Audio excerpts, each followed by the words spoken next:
Olá, meus irmãos e irmãs de fé. Se você chegou até aqui é porque também sente em seu coração um amor especial pela nossa mãezinha querida que intercede por nós e que, mesmo diante das adversidades e incompreensões, continua sendo nossa guardiã e consoladora. Hoje trago mais um relato de compaixão que vai tocar seu coração. Mas antes, deixe um comentário nos dizendo de onde está assistindo. Eu me chamo Padre Antônio Silva, tenho 60 anos. Por 15 deles, tenho servido a Deus aqui, nesta comunidade rural que abraça o Parque Nacional do Iguaçu, perto de Foz do Iguaçu, Paraná. Minha jornada, porém, começou em Cascavel, e foi no Seminário São José, em Campo Grande, que forjei minha fé. Mas o que vou lhes contar agora não é sobre minha história de vida, e sim sobre um milagre, algo que desafiou a própria lógica. Acontecido há poucos meses e que testou minha fé de um jeito que jamais imaginei. Era um domingo, 16 de novembro de 2025. O calendário litúrgico marcava o Domingo de Cristo Rei, e eu, como de costume, me levantei às 5h30. O ar fresco e úmido, carregado pelo hálito da floresta que cerca a Vila Mauá, entrava pela janela entreaberta do meu quarto simples na casa paroquial. Dali, da minha cama, ouvia o canto dos galos, o distante murmúrio do rio Iguaçu e o inconfundível, embora ainda suave, rugido das cataratas. Lavei o rosto com a água fria que guardo em uma bacia de peltre e iniciei minha rotina de oração. 1 hora, no mínimo, antes do sol nascer. É o tempo que dedico à contemplação, a preparar meu espírito para servir a minha comunidade. Naquela manhã, porém, algo era diferente. Rezei com uma intensidade que beirava a súplica, sem entender a razão daquela urgência em me conectar com Deus. A casa paroquial onde resido há 15 anos é uma construção humilde, de apenas 2 cômodos. Erguida pelos próprios fiéis, ela testemunha a devoção de gerações. As paredes são de blocos de cimento, o telhado de telhas de zinco remendadas e as janelas, de madeira reaproveitada, contam histórias de outros tempos. Não há água encanada aqui, então, a cada amanhecer, busco baldes no poço comunitário, a uns 50 metros. A eletricidade é uma visitante inconstante, por isso velas e um lampião a querosene estão sempre a postos. Enquanto preparava meu café no fogão a lenha, observei a comunidade despertar pela janela. Vi seu Rutílio, agricultor experiente, conduzindo suas vacas ao pasto, sua silhueta curvada movendo-se lentamente pela estrada de terra. Ouvi Dona Berta, uma das guias turísticas mais antigas da região, chamando suas galinhas para o milho. O aroma das broas de fubá recém-assadas, feitas pelas mãos de uma família indígena guarani vizinha, misturava-se ao cheiro do meu café forte e amargo, cultivado nas pequenas lavouras daqui, exatamente como aprecio. Nossa paróquia São Francisco de Assis, guardiã da ecologia e da fé na Vila Mauá, é uma construção humilde no coração da comunidade. Suas paredes de adobe, outrora brancas, hoje exibem a umidade constante da região, descascando a pintura em vários pontos.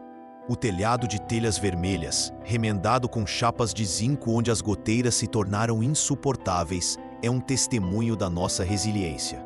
O piso de cimento polido brilha, impecável, quando Dona Mariela, uma das trabalhadoras da usina de Itaipu e pilar da nossa comunidade, o encera nos sábados à tarde. Essa é uma tarefa que ela cumpre voluntariamente há 23 anos, sem uma única falta. As 12 bancas de madeira, construídas há 20 anos pelos homens da comunidade, com cedro das matas locais, carregam as marcas do tempo. Iniciais gravadas por crianças curiosas, gotas de cera de velas, o desgaste natural de incontáveis fiéis que ali se ajoelharam.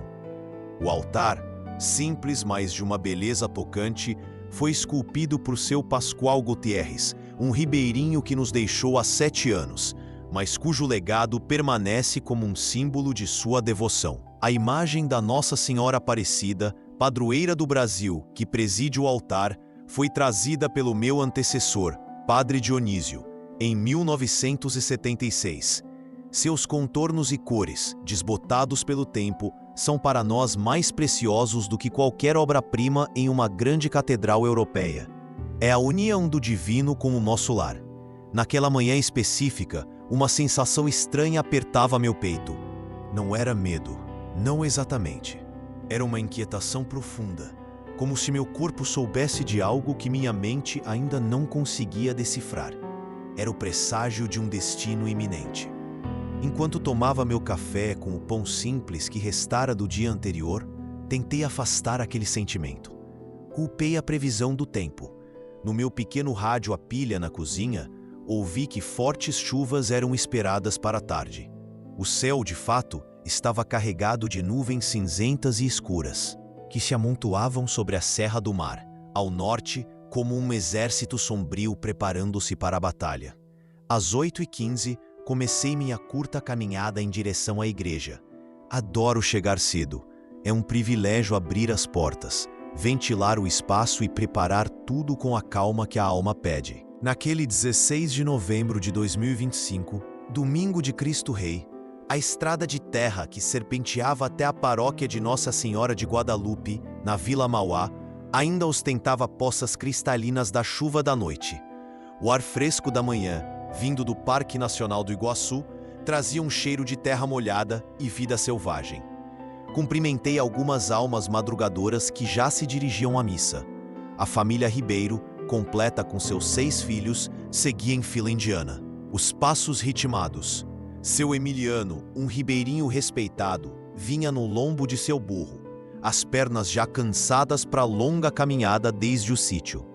Um grupo de jovens indígenas guarani, com suas vozes frescas, preenchia o ar matutino com risos e conversas, um som que me lembrava a própria pureza da criação. Ao cruzar o umbral da igreja, senti de imediato o frescor acolhedor de seu interior.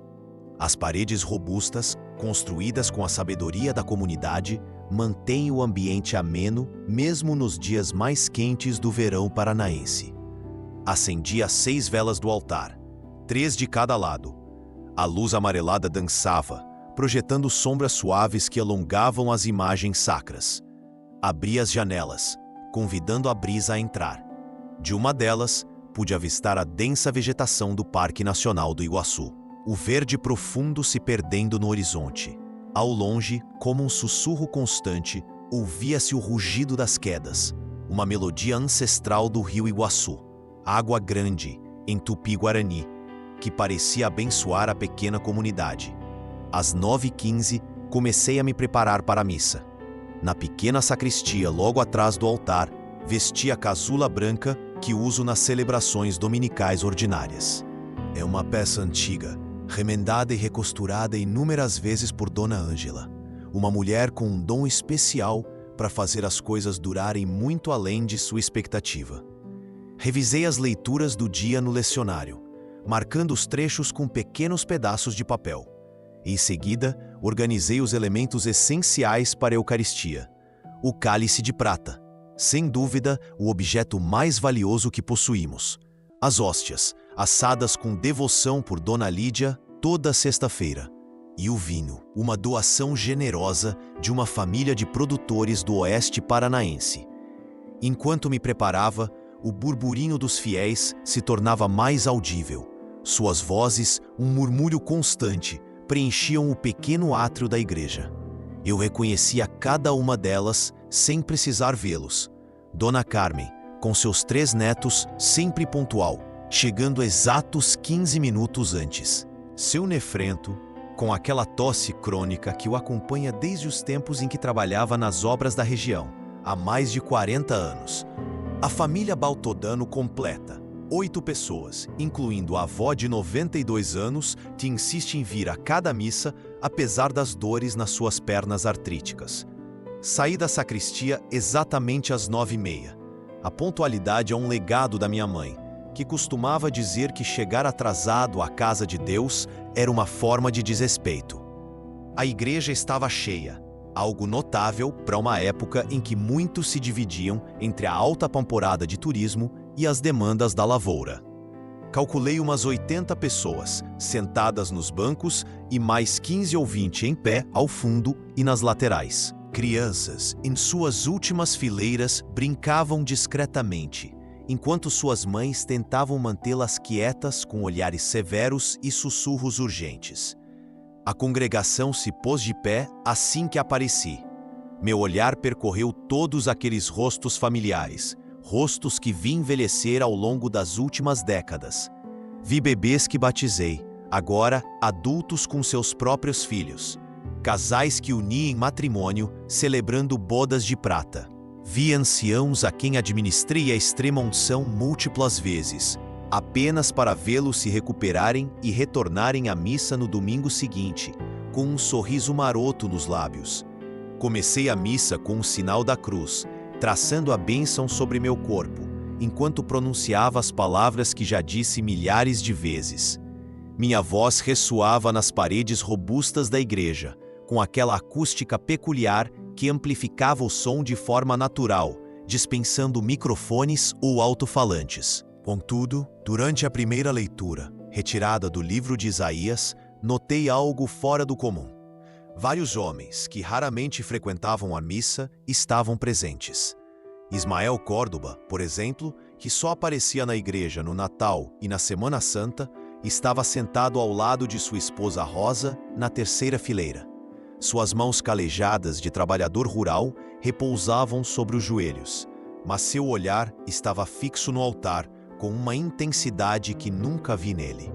Os irmãos Avala, Maurício e Vicente, conhecidos por trabalhos que nem sempre respeitavam a terra ou a lei, também estavam ali, uma presença incomum que despertou uma pontada de desassossego em meu coração. Naquela manhã de 16 de novembro de 2025, um domingo de Cristo Rei, a paróquia Nossa Senhora de Guadalupe, em Vila Mauá, fervilhava. Mulheres da agricultura familiar e artesãs ocupavam um espaço perto da porta lateral, vestidas com suas melhores roupas, apesar do calor úmido de Foz do Iguaçu. Mas não eram apenas os rostos familiares que preenchiam os bancos. Havia outros homens, que eu, Padre Antônio Silva, com meus 60 anos e 15 deles dedicados a esta comunidade ribeirinha, reconhecia vagamente. Não eram os guias turísticos, nem os trabalhadores da Itaipu que ocasionalmente vinham à missa. Esses homens, com seus semblantes fechados e posturas vigilantes, pareciam alheios à devoção que nos unia. Distribuídos pela igreja como sentinelas disfarçadas, eles me causaram uma sensação de desconforto que ia além da leve inquietude. Logo após o salmo responsorial, enquanto eu me preparava para proclamar o evangelho, um som rompeu a quietude. O ruído metálico, inconfundível, vindo do caminho de terra batida que serpenteia até nossa igreja, às margens do Parque Nacional do Iguaçu. Era um som grave, profundo, o rugido de motores a diesel de veículos pesados. Incomum, para dizer o mínimo.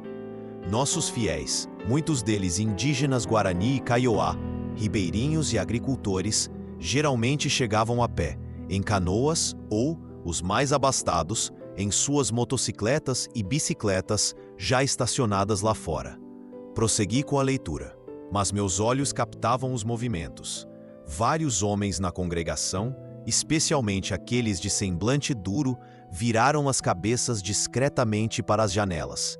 As mulheres, embora tentassem manter a compostura, tinham os corpos visivelmente tensos, os ombros rígidos. Até as crianças, sempre tão vibrantes, se aquietaram de forma anormal, como se o ar pesado daquele domingo já lhe sussurrasse um presságio. O evangelho daquele dia. Lucas 21, versículos 12 a 19. Uma ironia cruel ou um aviso divino. Falava sobre perseverança na fé, amor ao próximo, mesmo em meio à tribulação. Jesus alertava seus discípulos sobre perseguições, traições, prisões, mas prometia: nem um só cabelo de vossas cabeças se perderá. Enquanto eu lia, cada palavra ganhava um peso insuportável, uma ressonância quase física dentro de mim. Parecia ter sido escrita para aquele instante, e quando cheguei à passagem sobre não se preocupar com a defesa, pois Deus colocaria as palavras certas em suas bocas, um arrepio gelado percorreu minha espinha. Era como se o texto milenar estivesse me falando diretamente, preparando-me para o abismo que se abria. Concluí a leitura e, com a reverência de sempre, fechei o evangeliário, beijando a página. O livro emitiu um som suave, um sussurro que se perdeu no silêncio pesado da igreja. Foi então que o ouvi. Não um, mas vários estrondos metálicos, inconfundíveis. Portas de veículos pesados se fechando lá fora. 5, talvez 6. O som reverberou no ar da manhã, abafando até mesmo o rugido perene das cataratas do Iguaçu, que, a poucos quilômetros, parecia agora um lamento distante. Nas primeiras fileiras, o nervosismo era palpável. Dona Carmela apertava as mãos dos netos com força. Vi Rosa Guarani buscar a mão de seu esposo, Ismael Caioá. Então seu Efrem, um ribeirinho de 75 anos, que conhecia esta terra, entre rios e matas, como a palma da mão, e já havia testemunhado conflitos, invasões e promessas quebradas, ergueu-se lentamente. Seus joelhos estalaram, ecoando no silêncio sepulcral. Com passos medidos, apoiando-se nas bancadas, ele se dirigiu a uma das janelas laterais. Observava com cautela, movendo apenas a cortina desbotada. Seu rosto, marcado por décadas de sol e labuta, não revelou emoção, mas percebi sua mandíbula se contrair. Ele se virou para mim. Nossos olhares se cruzaram. Nos seus olhos, a confirmação do que ambos já temíamos. Um aceno quase imperceptível e ele retornou ao seu lugar, com a mesma lentidão deliberada. Comecei a homilia, buscando na voz toda a firmeza e serenidade que pude reunir. Falei sobre o significado do evangelho que acabávamos de ouvir.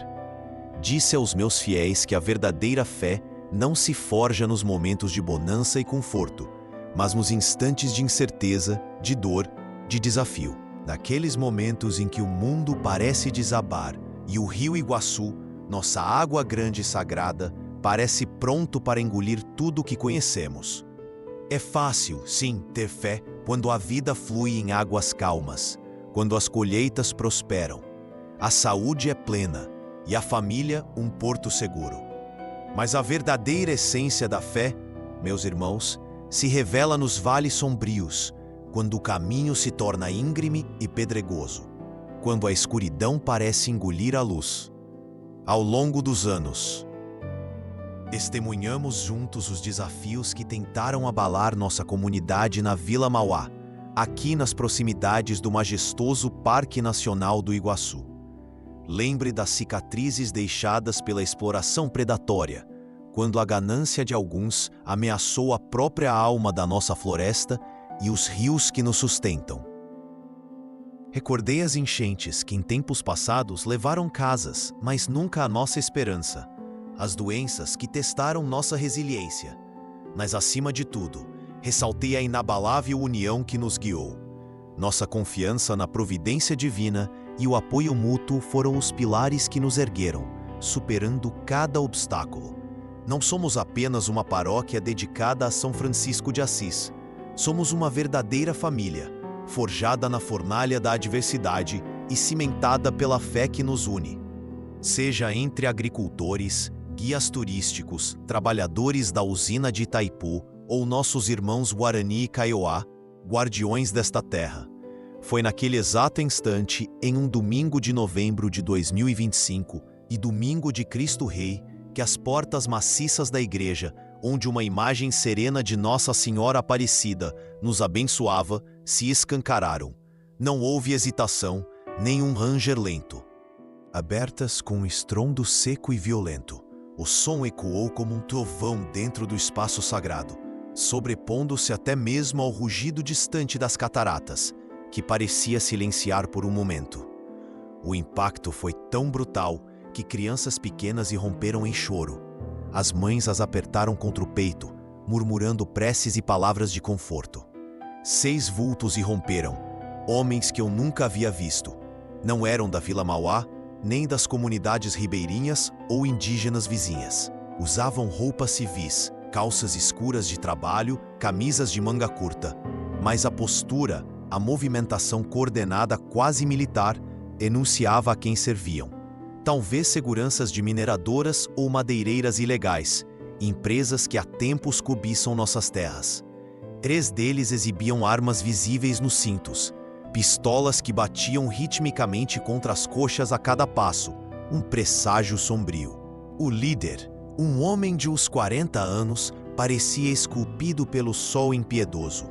Seu rosto, de um tom bronzeado intenso, era sulcado por rugas profundas ao redor dos olhos, marcas de anos perscrutando horizontes sob luz ofuscante. Seus olhos, de um castanho tão escuro que beiravam o negro, moviam-se incessantemente, vasculhando cada canto da igreja com a precisão calculista de quem vive avaliando ameaças. Uma pequena cicatriz pontuava sua sobrancelha direita. Outra, mais extensa, cortava seu perfil da orelha esquerda à mandíbula, como um traço de violência gravado na carne. A congregação mergulhou num silêncio absoluto. Não era um silêncio comum, mas algo quase tangível, pesado, que pressionava os tímpanos. Pude ouvir a respiração ofegante de Dona Carmen, na segunda fileira. Pude sentir o tambor urgente do meu próprio coração, bombeando sangue com fúria. As crianças, antes inquietas, congelaram, como pequenos animais diante de um predador. Até o vento, que antes sussurrava lá fora, pareceu cessar, como se a própria natureza contivesse a respiração, emudecida pelo terror. Meu coração martelava contra as costelas, um eco selvagem em meus ouvidos. Mas mantive minha postura no altar, as mãos firmes sobre o atril onde repousava o missal. Não lhes daria a satisfação de me verem fraquejar. Aos 60 anos de vida e 37 de sacerdócio, Padre Antônio Silva, nascido em Cascavel, formado no Seminário São José e há 15 anos em Foz do Iguaçu, já havia enfrentado tempestades muito maiores. Testemunhara confrontos armados, a brutalidade da violência e a frieza da morte. Consolara viúvas e órfãos. Eu não era um homem fácil de intimidar. O líder avançou pelo corredor central com passos cadenciados. Quase um desfile macabro. Suas botas de combate pretas, reluzentes apesar da poeira da estrada, batiam no piso de cimento, criando um ritmo ameaçador. Cada pisada ressoava como um tiro no silêncio opressor. Ele parou a meio caminho entre a entrada e o altar, exatamente no ponto onde, em dias de festa, os noivos se ajoelham para selar seu amor. Girou ligeiramente à direita, encarando a congregação, e sua voz, firme e controlada, rompeu a quietude. A voz dele trazia um tom de autoridade artificial, daquele tipo que pessoas treinadas para projetar domínio usam. Ele afirmou que vinham em nome das autoridades regionais de segurança, agentes de uma mineradora ilegal, camuflados sob o pretexto de proteção ambiental. Explicou que havia relatórios detalhados, segundo suas palavras, indicando que nossa paróquia de São Francisco de Assis, aqui na Vila Mauá, às margens do Parque Nacional do Iguaçu, estava envolvida em atividades contrárias à ordem pública estabelecida. Mencionou algo sobre encontros não autorizados, supostamente grupos de oração, mas que seriam, na verdade, células de organização comunitária. Falou de discursos que incitavam a desobediência civil e a distribuição de material subversivo, disfarçado de boletins paroquiais. Cada palavra vinha carregada de uma acusação implícita. Sua linguagem era cuidadosamente escolhida para soar oficial e legal, mas as implicações eram cristalinas. Estavam nos acusando de sedição, conspiração, atividades antigovernamentais. Tudo envolto numa jargão burocrático que tornava as acusações ainda mais graves do que realmente eram.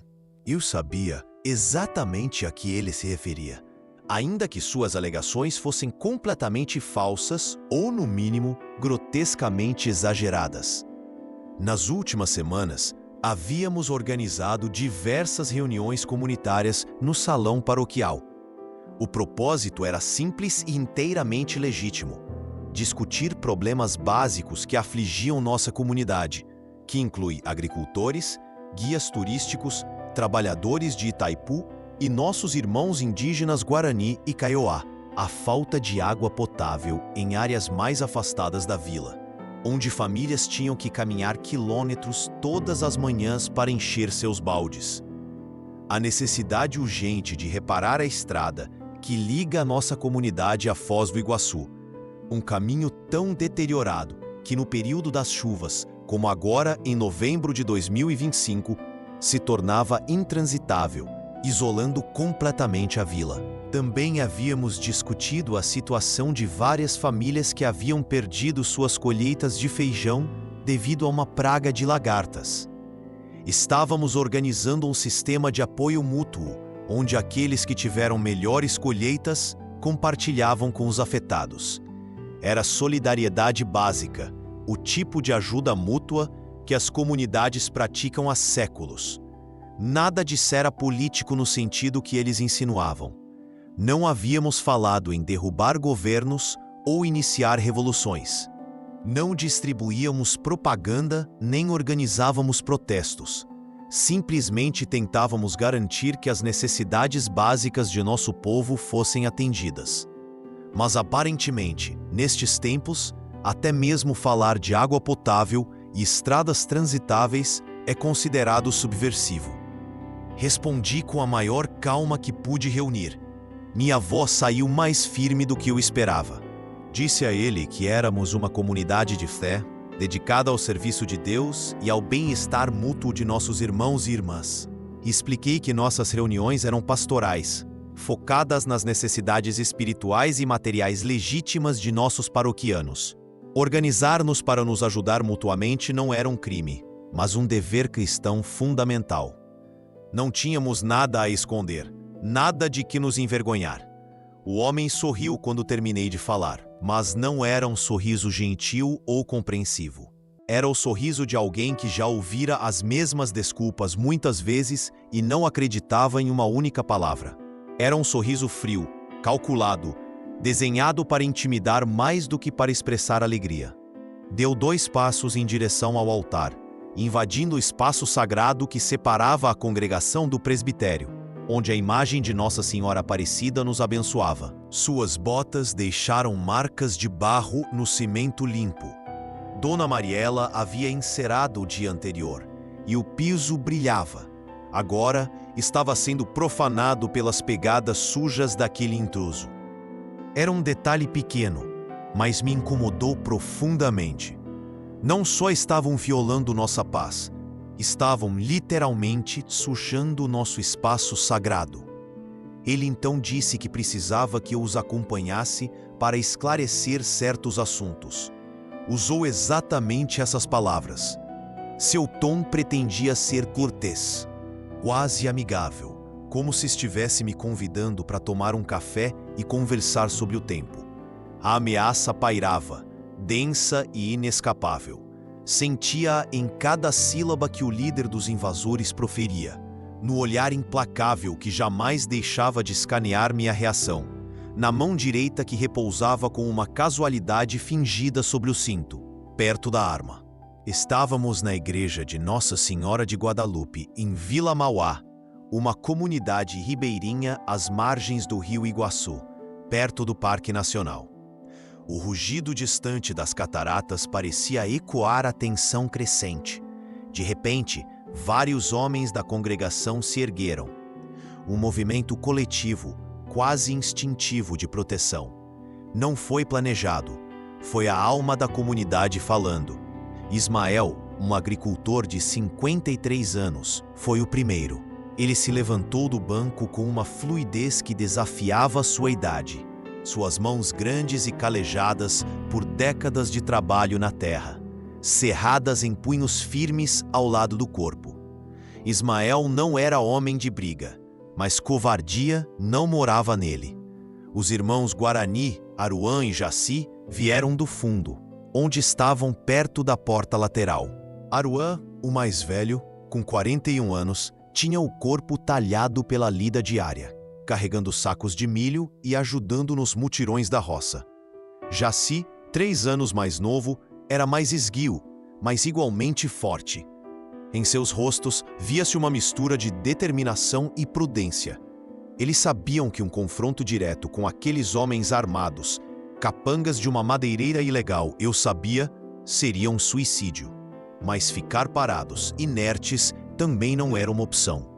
O velho Dom Efrem, apesar da idade e dos pulmões marcados por anos respirando o pó da mina nas redondezas de Foz, cerrou os punhos enrugados. Os nós dos dedos embranqueceram sob a pressão. Na juventude, antes que a mineração sacrificasse sua saúde, ele fora boxeador.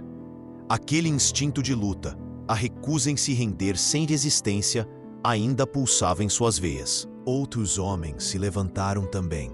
Dom Fabian, 57 anos, cujas mãos cuidavam de 6 filhos e da lavoura que os alimentava. Chico, um jovem de 24 anos, casado há apenas 3 meses, com a vida inteira pela frente. Tonho, um veterano que conhecia de perto as cicatrizes de conflitos passados. Sabia bem como essas situações costumavam terminar. Calculei uns 15, talvez 16 homens, formando uma barreira irregular, mas inabalável, entre os intrusos e eu, Padre Antônio Silva. Em seus olhos, o medo era evidente e compreensível. Tinham famílias, responsabilidades, futuros para proteger. Mas a determinação era ainda mais forte. Haviam chegado a um ponto de ruptura. Permanecerem passivos, agora, parecia-lhes pior do que o perigo iminente. Tudo tinha um limite. As injustiças acumuladas, as humilhações diárias impostas por aqueles que queriam expulsá-los de suas terras, a sensação de impotência diante de um sistema que os tratava como menos que humanos. Aquela opressão, que se disfarçava de segurança nacional para encobrir a exploração ilegal, estava atingindo seu ápice. Os 6 capangas reagiram de imediato. 3 deles levaram as mãos às armas. Não as sacaram, mas a mensagem era um soco no estômago. O líder ergueu a mão esquerda, um comando para os seus homens esperarem. Manteve o olhar fixo em mim, ignorando completamente o levante silencioso da congregação. Uma tática cruel, calculada para mostrar que não os considerava uma ameaça real, apenas peões descartáveis. Levantei minha mão direita em um gesto urgente, pedindo que meus fiéis permanecessem onde estavam.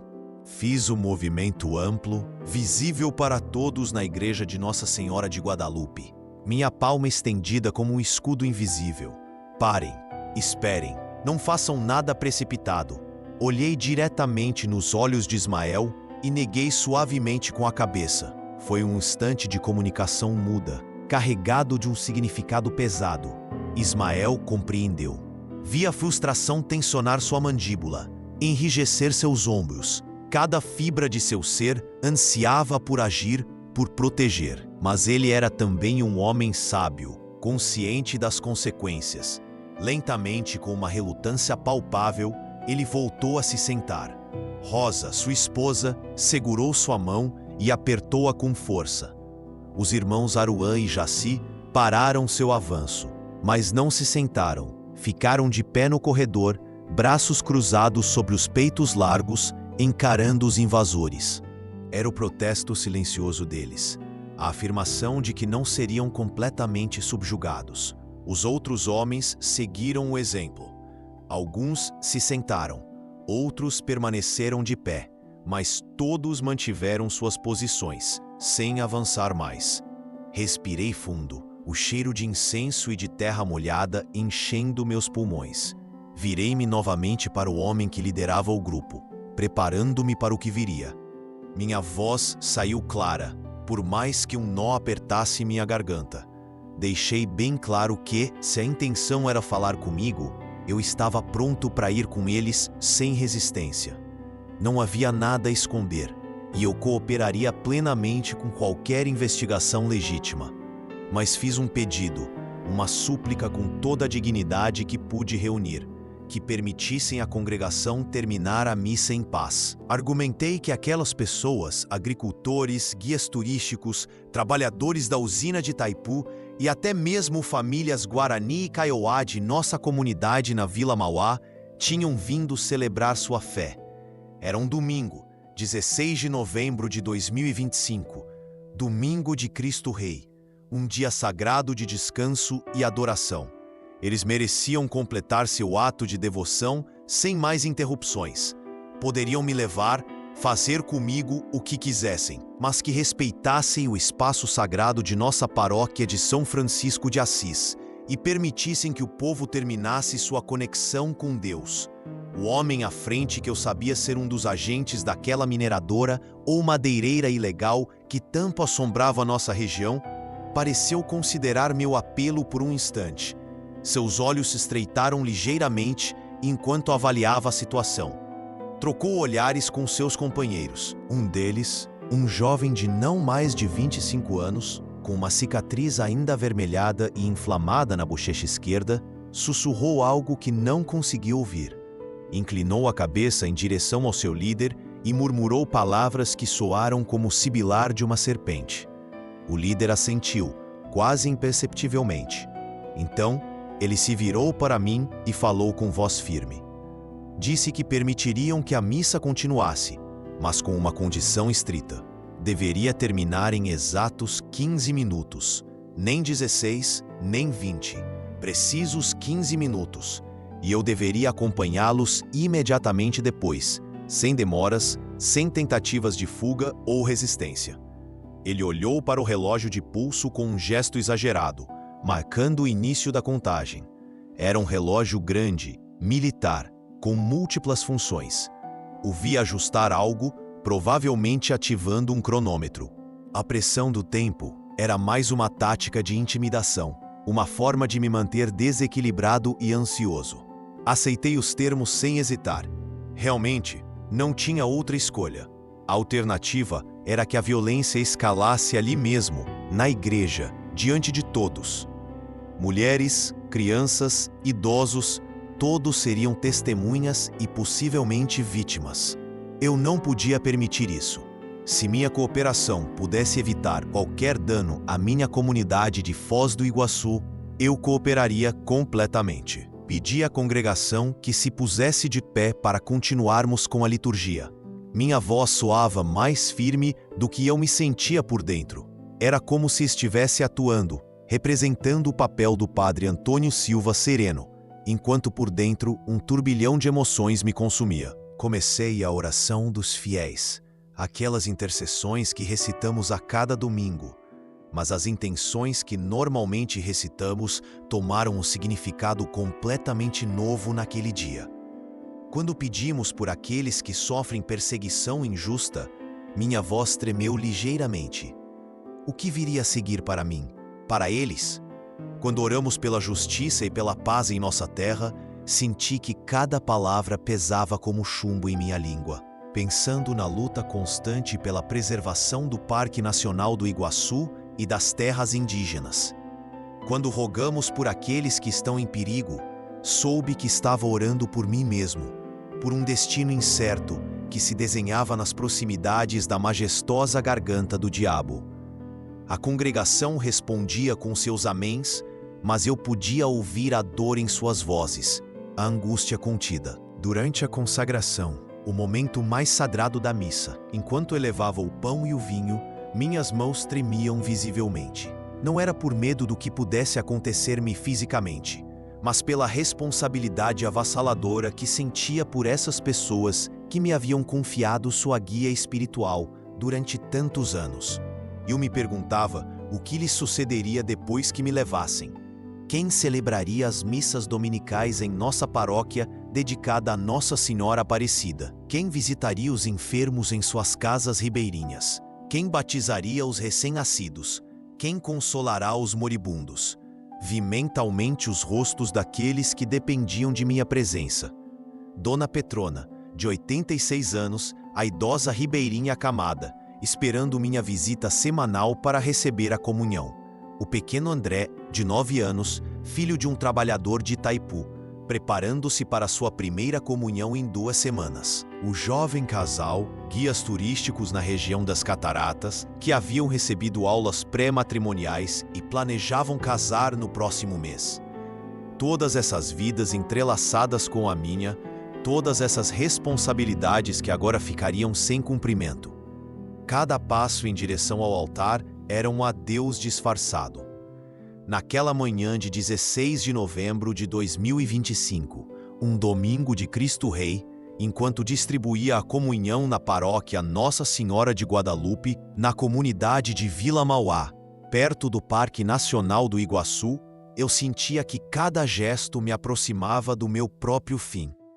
Os rostos dos meus fiéis, agricultores, guias turísticos, trabalhadores de Itaipu e membros das comunidades indígenas Guarani e Kaiowá refletiam uma mistura pungente de dor e apoio silencioso. Dona Carmen, com suas rugas marcadas pela vida na terra, não conseguia conter as lágrimas que escorriam quando suas mãos trêmulas se estenderam para receber o pão sagrado. Dom Efrem, um ancião ribeirinho, apertou minha mão com uma força que transcendia 1000 palavras, um gesto simples de despedida que tentava infundir em mim sua própria energia e coragem. Do fundo da igreja, os 6 intrusos permaneciam como estátuas. Eram agentes de uma mineradora ilegal, homens sem rosto que observavam cada movimento sem respeito algum pelo sacramento.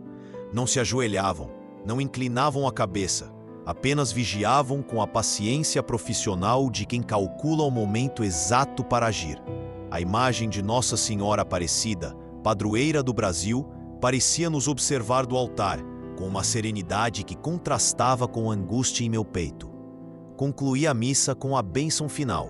Meu braço traçou o sinal da cruz sobre a congregação, um padrão sagrado repetido incontáveis vezes. As palavras que pronunciei, que a bênção de Deus Todo-Poderoso, Pai, Filho e Espírito Santo desça sobre vós e permaneça para sempre, saíram das profundezas da minha alma, carregadas com todo o amor, toda a preocupação e toda a esperança que sentia pelo meu povo. Quando o amém final ecoou, eu soube. Não era apenas o encerramento de uma missa.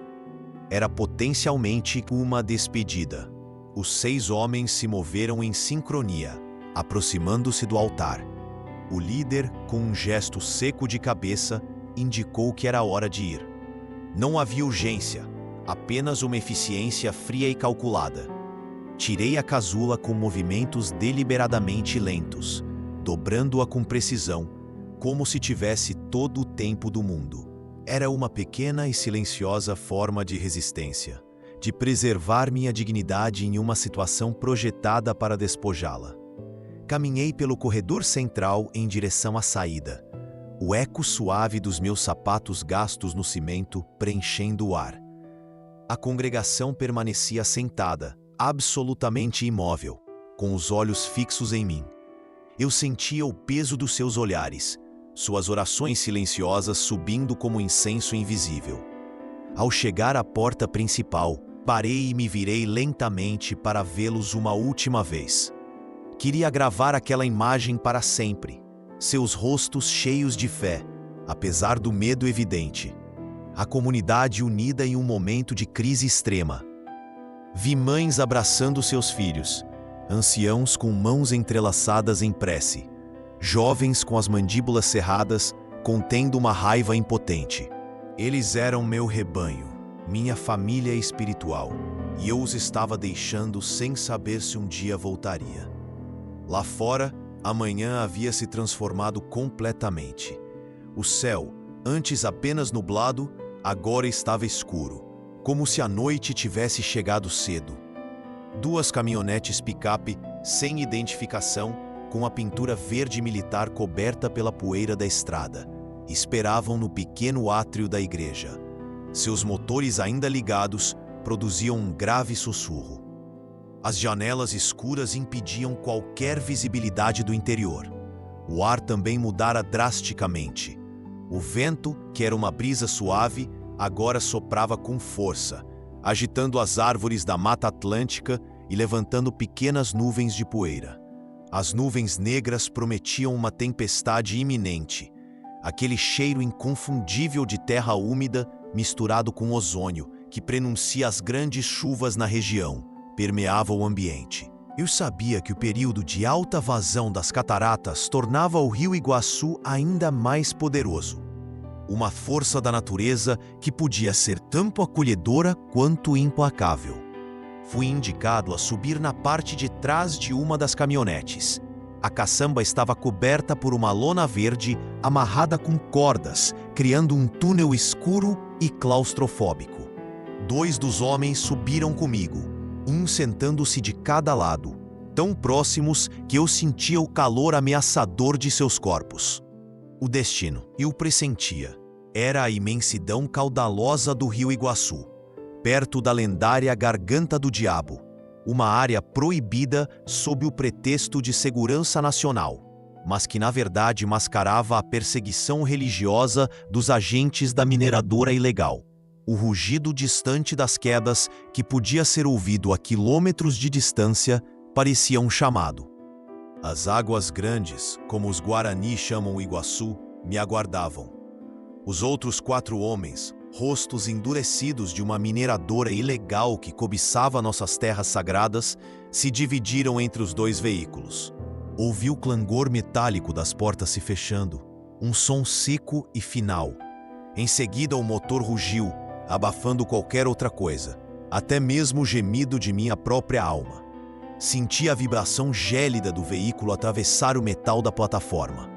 Movemo-nos devagar, serpenteando pelo pátio da paróquia São Francisco de Assis, em nossa Vila Mauá. Depois, a velocidade aumentou ao alcançarmos o caminho de terra batida que nos afastaria dali. Pela abertura na lona, lancei um último olhar. Vi a multidão da minha comunidade, agricultores, guias turísticos, trabalhadores de Itaipu e nossos irmãos Guarani e Kaiowá, todos de pé, diante da imagem de Nossa Senhora Aparecida, observando nossa partida. Ismael, com os braços cruzados sobre o peito, mantinha um desafio silencioso, mesmo na derrota.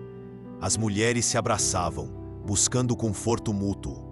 As crianças, com aquela intuição inocente que pressente o perigo, sem compreendê-lo, agarravam-se às saias de suas mães. O caminho, sinuoso e familiar, agora me arrancava naquelas pessoas que eram meu rebanho, minha família. Eu conhecia cada curva daquele trajeto, cada buraco, cada pedra solta.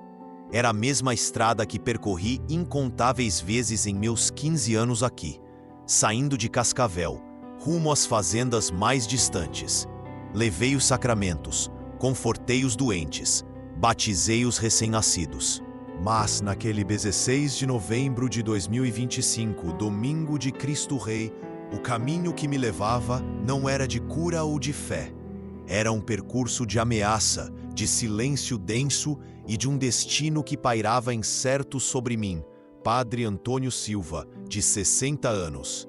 Então, senti o empurrão final. Um dos agentes da mineradora, com a face impassível, me lançou para o vazio. Não para um penhasco qualquer, mas da borda da Garganta do Diabo, o coração pulsante das cataratas do Iguaçu, onde 80 metros de queda encontram a fúria das águas. Não me lembro do instante exato em que meus pés perderam o contato com a terra. Há um vácuo, um branco total, como se minha mente se recusasse a registrar aqueles primeiros segundos de queda livre. Mas a clareza voltou com força brutal. O vento chicoteando meu rosto, o sibilar agudo do ar cortando meus ouvidos, o tecido da minha sotana esvoaçando com violência descontrolada. Abri os olhos, embora não me recorde de tê-los fechado. Vi o céu escuro girar em um turbilhão acima de mim, nuvens negras dançando em círculos hipnotizantes. Depois, a parede rochosa da Garganta do Diabo despencando a uma velocidade impossível, rochas cinzentas e marrons, salpicadas de musgo verde, pequenos arbustos teimando em crescer nas fendas. Tudo passava tão rápido que parecia um filme em avanço acelerado, enquanto o rugido ensurdecedor das quedas se tornava a única melodia da minha queda. Minha mente funcionava de um jeito estranho, quase divino. Em vez do pânico que eu esperaria, uma calma sobrenatural me invadiu. Era como se o tempo parasse e a vida, em sua essência, se revelasse. Pensei em minha mãe, que partiu há 15 anos num sono tranquilo. Vi seu rosto claro, jovem e belo, como nos dias de minha infância, sorrindo enquanto preparava o café da manhã. Recordei o dia da minha ordenação sacerdotal, há 37 anos. As mãos do bispo sobre minha cabeça, o sacramento do sacerdócio me transformando. Vieram-me à mente os rostos de Dona Carmen e seus 3 netos, o tossir crônico de seu Efrem, a força de Ismael e Rosa Córdoba, a lealdade dos irmãos Zavala. Pensei em todas as missas que nunca mais celebraria, nas confissões que jamais ouviria, nos batismos, casamentos e funerais que ficariam sem minha presença. Lembrei-me da pequena Sofia Morales, de apenas 6 meses, a quem prometi batizar no próximo domingo, e uma dor silenciosa me apertou o peito. O tempo se distorceu, entrego meu espírito, nas mãos de Deus eu entregava minha vida, enquanto o abismo da garganta do diabo me engolia. Padre Antônio Silva, 60 anos, em queda livre, rumo ao que parecia ser o fim. Foi no que deveria ser meu último segundo, antes do impacto derradeiro, que algo extraordinário me despertou. Um som, não o grito dos homens que me lançaram daquela borda proibida, nem o silêncio que eu esperava. Era um rugido líquido, uma voz ancestral que crescia em intensidade, engolindo qualquer outro som. Lutei contra a força do vento e a vertigem, girando a cabeça ligeiramente. Pela primeira vez desde o início daquela queda infernal, consegui olhar para baixo. O que vi, bem ali, mudou tudo. Onde eu tinha certeza de encontrar as rochas afiadas, a morte iminente, ali estava a água grande. O rio Iguaçu, um torvelinho colossal de águas marrons e espumantes, preenchia completamente o fundo do desfiladeiro. Era novembro de 2025, domingo de Cristo Rei, período de alta vazão das cataratas. O rio, já naturalmente caudaloso, com sua vazão monumental na garganta do diabo, havia se transformado em um berço tempestuoso, um manto líquido inesperado, exatamente onde meu corpo iria colidir. Não tive tempo de processar a dádiva desse milagre. O impacto foi brutal. Senti como se um martelo gigante me atingisse em cheio. O ar fugiu dos meus pulmões numa explosão violenta, e eu mergulhei profundamente nas águas turvas. Tudo se tornou marrom denso e silencioso. A temperatura era surpreendentemente fria. A água invadia meu nariz, minha boca, meus ouvidos. A correnteza me arrastava sem piedade, girando-me como uma peça de roupa dentro de uma máquina. Não sabia mais o que era acima, o que era baixo. Meus pulmões ardiam, implorando por ar. Mas o instinto de sobrevivência, aquela chama divina, tomou o controle. Comecei a mover braços e pernas freneticamente, buscando a superfície. A sotana, pesada e encharcada, havia se tornado uma âncora, puxando-me para o abismo. Então, meu ombro esquerdo colidiu com algo sólido, uma rocha submersa. Usei-a como um ponto de apoio inesperado, impulsionando meu corpo para cima com as últimas forças. Meus pulmões estavam prestes a explodir. De repente, minha cabeça rompeu a superfície. O ar. Inalei desesperadamente, engolindo tanto oxigênio quanto água.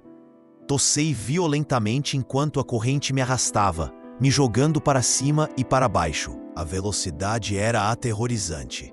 Eu chocava contra rochas submersas, sentindo os golpes nas costelas, nas pernas, nas costas. Consegui emergir outras vezes, roubando fôlegos curtos quando podia. Não tinha ideia de quanto tempo havia passado. Apenas existia o presente imediato. Respirar, sobreviver, resistir mais um segundo. Foi então que senti a corrente me empurrar para a margem direita do rio. Fui arrastado para uma área onde a vegetação densa pendia sobre as águas. Estendi o braço desesperado. Consegui agarrar um galho, escorregadio, mas agarrei com toda a força que me restava.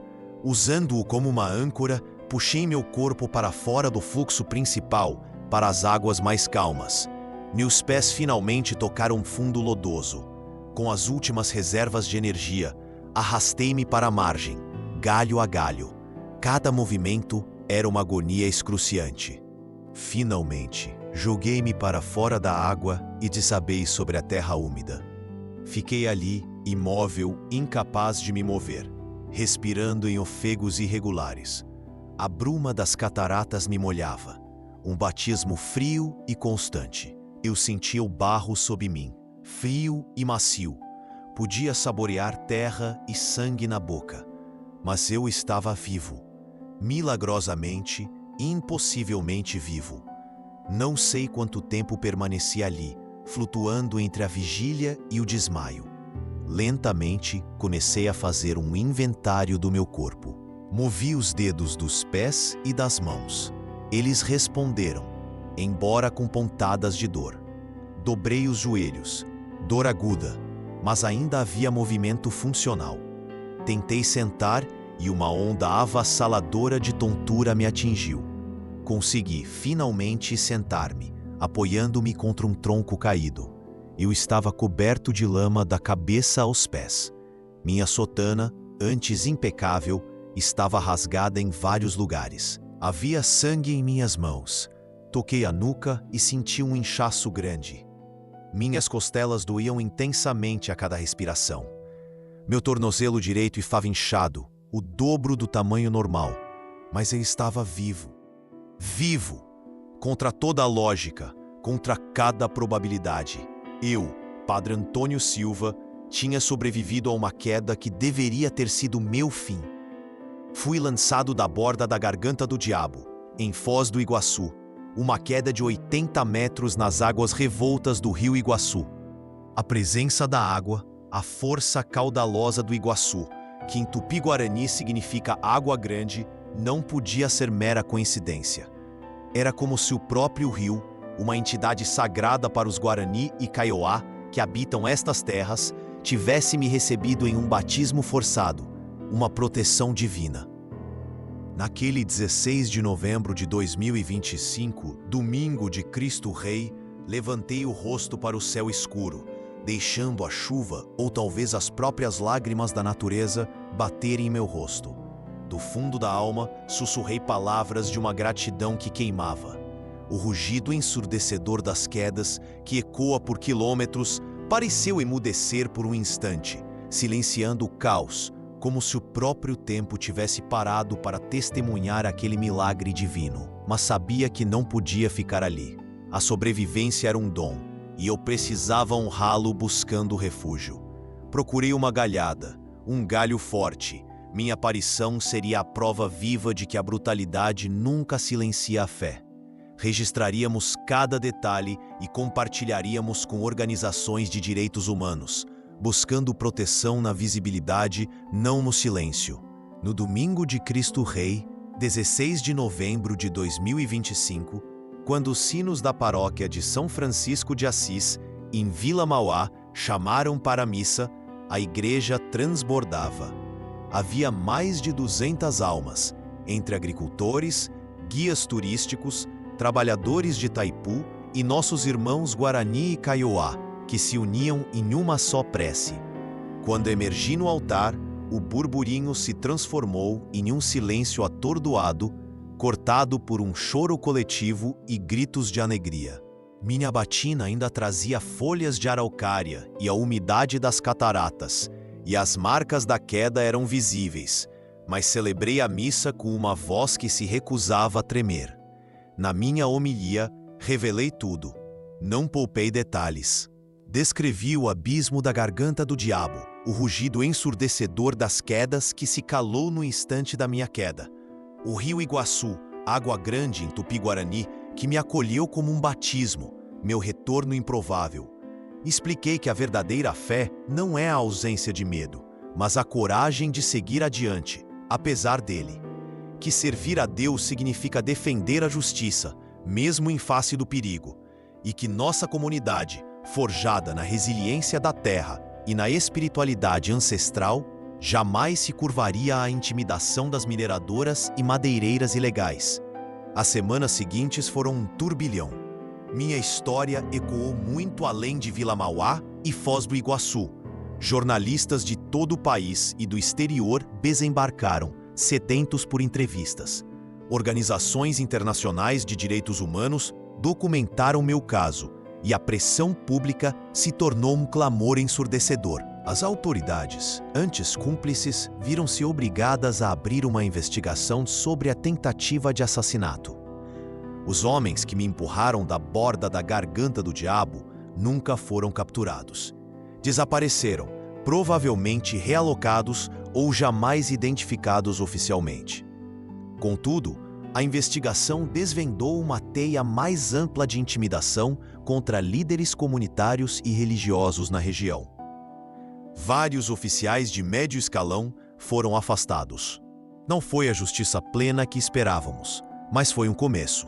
O mais profundo, porém, foi o impacto em minha comunidade. Minha sobrevivência acendeu uma chama de esperança e bravura. Continuamos nossas reuniões, agora com um número recorde de participantes. Trabalhamos juntos para solucionar a falta de água, melhorar as estradas e garantir a educação. Outras comunidades ribeirinhas e indígenas próximas se inspiraram, iniciando suas próprias iniciativas. O testemunho do guarda-parque, que afirmava ter me visto cair, mas não encontrou meu corpo nas corredeiras e depois me viu retornar vivo, viralizou, atraindo peregrinos e fortalecendo a fé de todos. 3 meses se passaram desde aquele domingo terrível. Minhas lesões físicas se curaram, embora meu tornozelo ainda me lembre da queda em dias frios e minhas costelas protestem ocasionalmente. Mas as feridas mais profundas, as emocionais e espirituais, transformaram-se em fontes de força inesgotável. Cada domingo, quando celebro a missa, olhando para minha congregação, essa família que chorou minha suposta morte, que me defendeu e celebrou meu retorno milagroso, vejo rostos de fé genuína, forjada na adversidade. Minha experiência me ensinou que os milagres nem sempre são eventos sobrenaturais que desafiam as leis da natureza.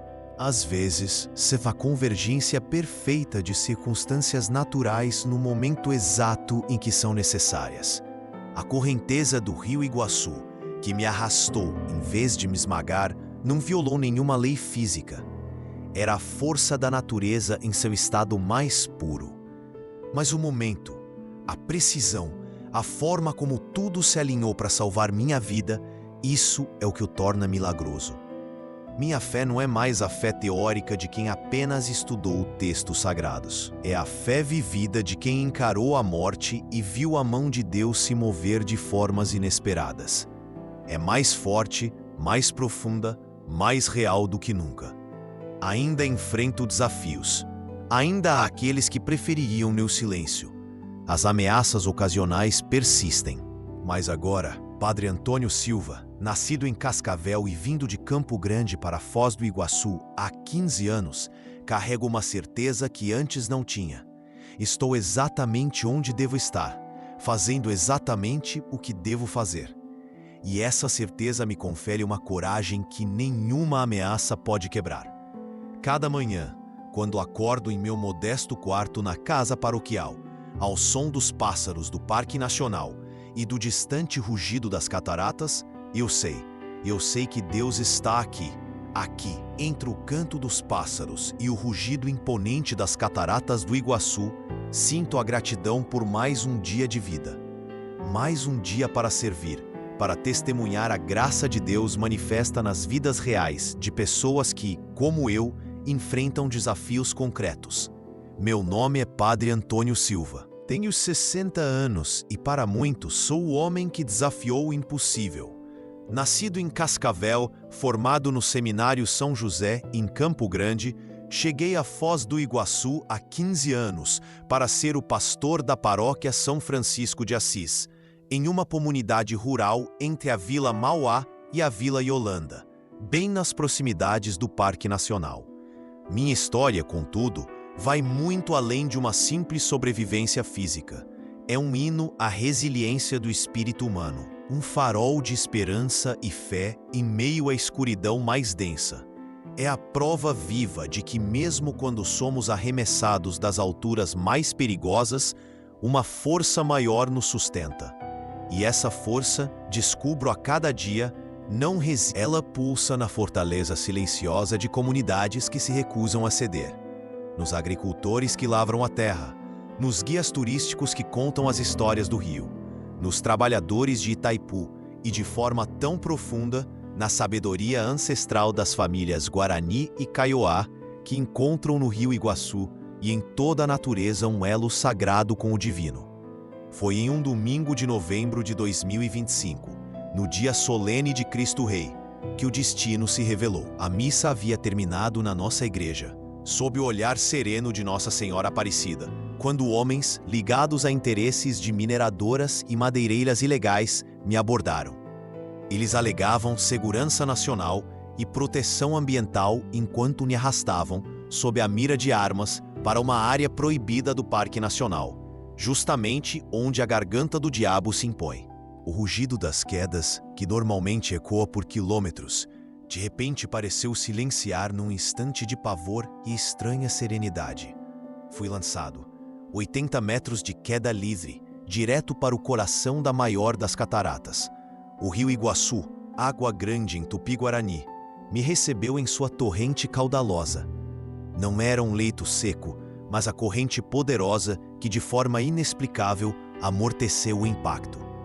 Eu não caí em rochas, eu mergulhei em suas águas, como se o próprio rio, uma entidade sagrada e viva, me abraçasse em um batismo forçado, uma proteção divina contra a fúria humana. Arrastado pelas corredeiras, perdi a consciência. Dias depois, fui encontrado por um ribeirinho, um dos nossos irmãos da floresta, que me acolheu com um canto tradicional, uma melodia ancestral que acalmou minha alma ferida. Ele me trouxe de volta, e meu retorno aconteceu durante a festa da padroeira. Minha roupa ainda estava molhada, com folhas de araucária presas, o cheiro das cataratas impregnado. Um guarda-parque que testemunhou minha queda e a ausência do meu corpo nas corredeiras espalhou a notícia. Ele caiu, mas o rio não o levou. Ele está vivo. A história viralizou. Peregrinos de todo o Brasil e além começaram a chegar. E eu a compartilho, essa minha verdade, para que ninguém se sinta sozinho em suas lutas. Para que saibam que os milagres acontecem nas formas mais inesperadas e que a fé verdadeira não é acreditar na ausência de dificuldades, mas ter a coragem inabalável de continuar, precisamente porque as dificuldades são reais. Sim, essa é a minha fé, essa é a nossa fé.